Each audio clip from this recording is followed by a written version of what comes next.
Scion has brought us out to the west coast of Michigan. We're having a first drive and a first look at some new product for them. Today here on Rumblestrip.NET and 10-minute test drive, it's the Scion IA.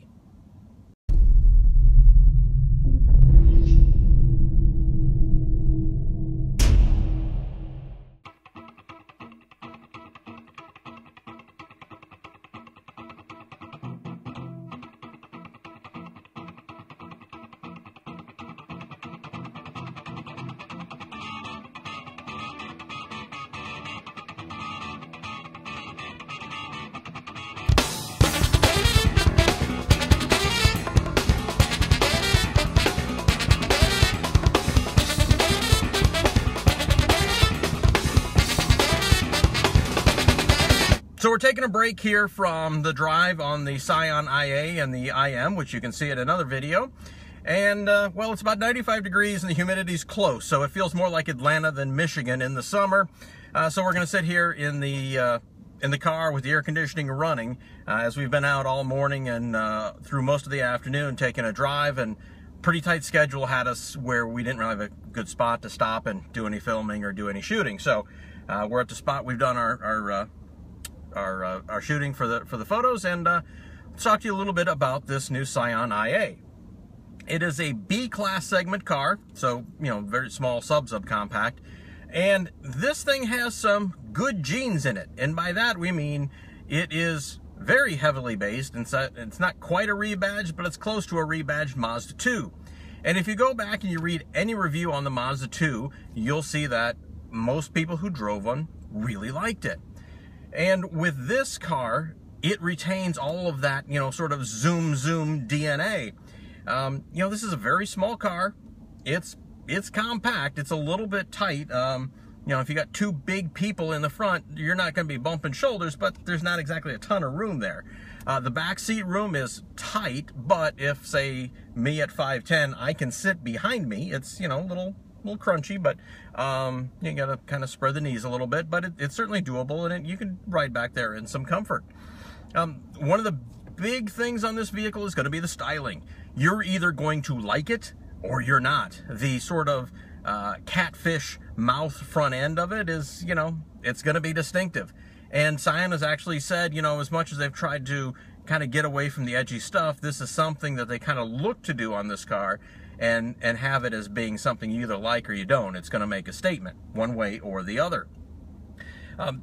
The car comes with 105 horsepower, 1.5 liter, 4-cylinder, and you know, you're thinking 105 horsepower, that's not much.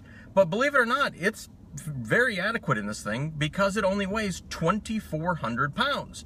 So you don't have a lot of weight to move around, you don't need a lot of power.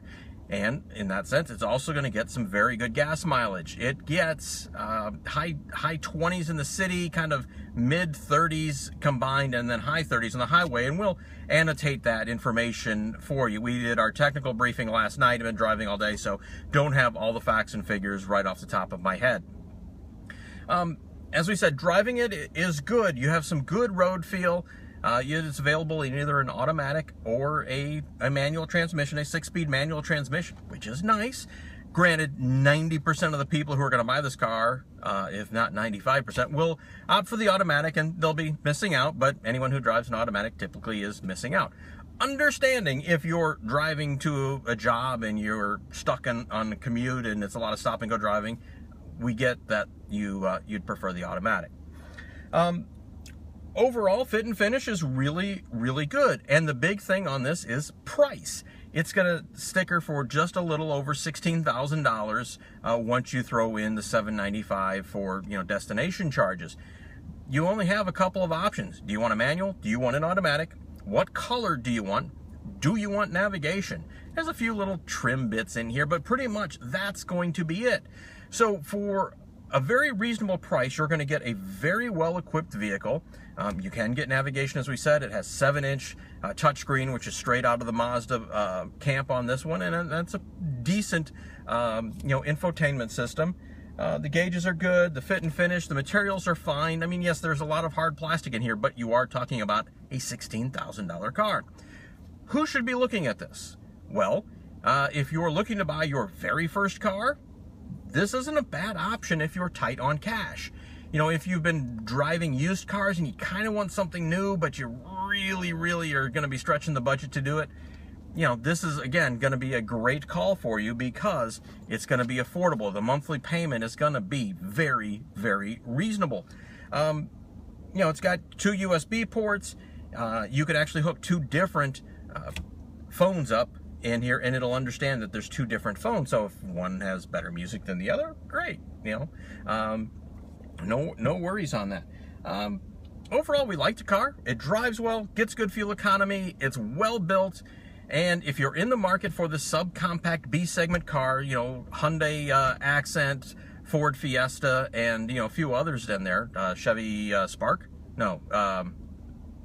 Sonic, thank you. You know, good option, a lot of fun. Materials in here, good, like we said. Like this one a lot. If you like what you see, please give us a thumbs up, like, subscribe, and please comment below. We'll see you again next time here on Rumblestrip.net and 10-Minute Test Drive.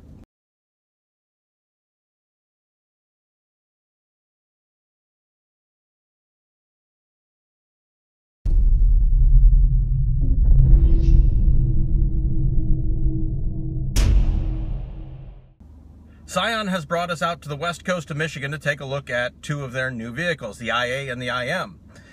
And today here on Rumblestrip.net and 10-Minute Test Drive, we're going to have a first look and, you know, kind of a first drive on this new Scion IA. One more time, jackass, because that sucked.